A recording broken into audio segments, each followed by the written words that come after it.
Today we'll be looking at the definition and knowledge behind designing learning for diversity and inclusion and what this means within the classroom.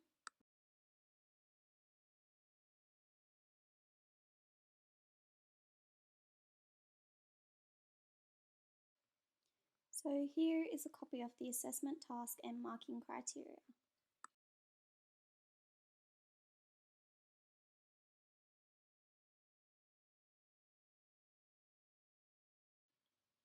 So what is inclusion?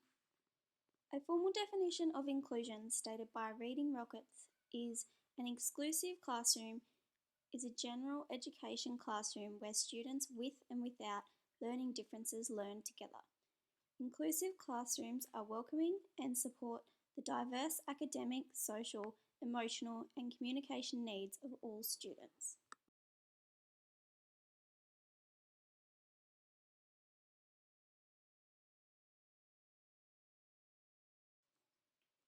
A technique for teachers to use in the classroom is the 3Rs technique. The 3Rs stand for respect, responsibility, and relationships. This links to inclusion by respecting each other's differences, forming relationships within the classroom, and holding responsibility for your own actions.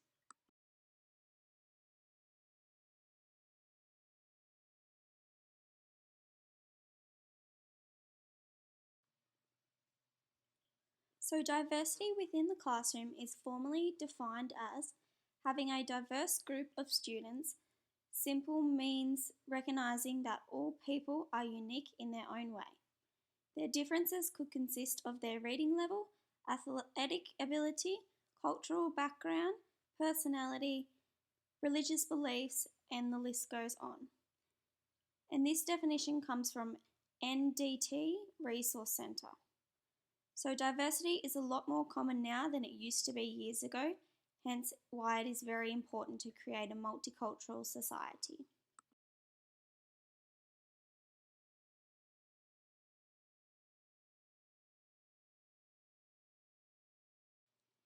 Teachers can encourage, value, and promote diversity within the classroom by adopting certain strategies. Some of these include learning about students' background, interests, and learning styles.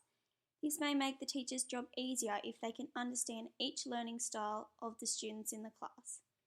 Encourage collaboration among the class and give students the opportunity to learn something new about each other student unfamiliar to them. Introduce students to guests outside of the school who they can look up to as role models. And lastly, never to tolerate any form of bullying or disrespect in the classroom.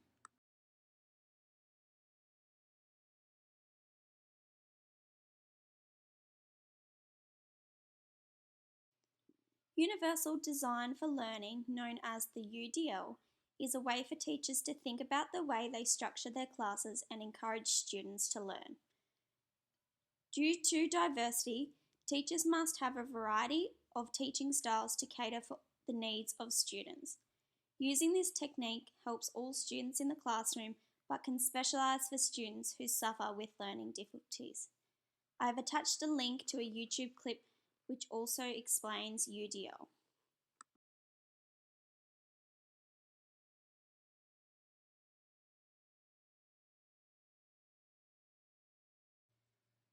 There are three elements of the UDL framework. These include representation, which involves presenting students with information in a range of different ways, action and expression, giving students the opportunity to present their work in their own way, and engagement. This involves making the classroom a fun and engaging place for students to enjoy learning.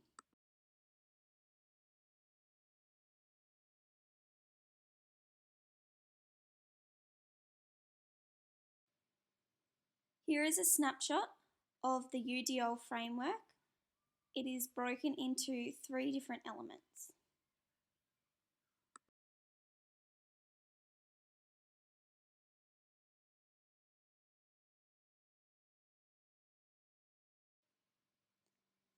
Some needs and characteristics of hearing impaired students include sign language communication, visual content, subtitles on videos, communication with teacher, parent and teacher communication, and support from classmates.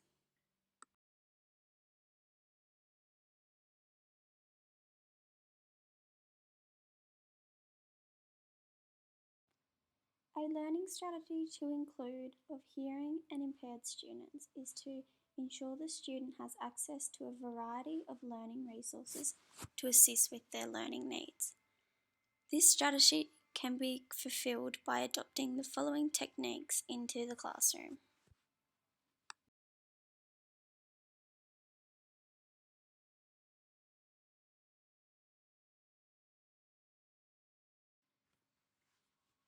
This strategy links to the UDL framework in the element representation covering checkpoint 1.2, which states offer alternatives for auditory information.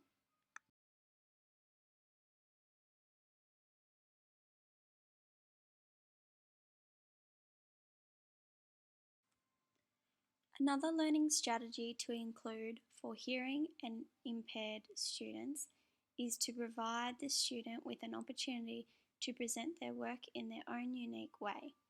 This gives students the freedom to show their ability in a different way.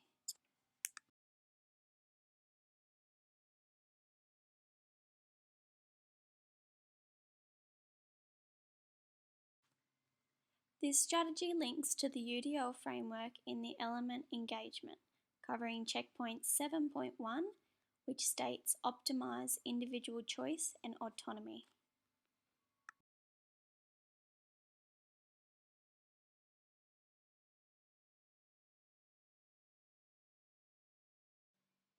Some needs and characteristics of Indigenous students include the feeling of being safe from danger, socially accepted, extra assistance, group collaboration, constant positive feedback, and assistance with development of self-efficacy.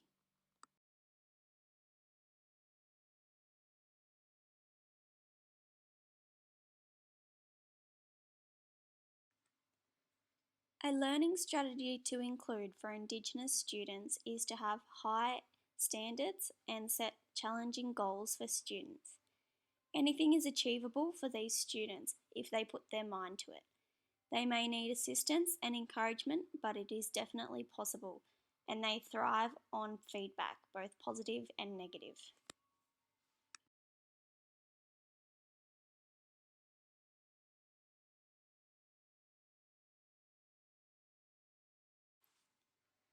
This strategy links to the UDL framework in the elements engagement and action and expression, covering checkpoints 8.1 and 6.1, both stating heightened salience of goals and objectives and guide appropriate goal setting.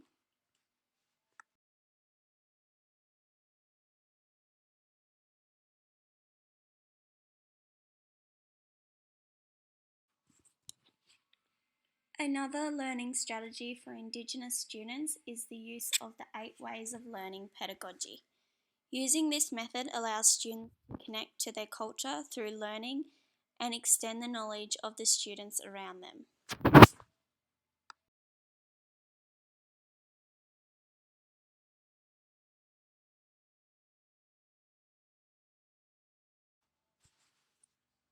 This strategy links to the UDL framework in the element representation, covering checkpoint 2.4, which states promote understanding across languages.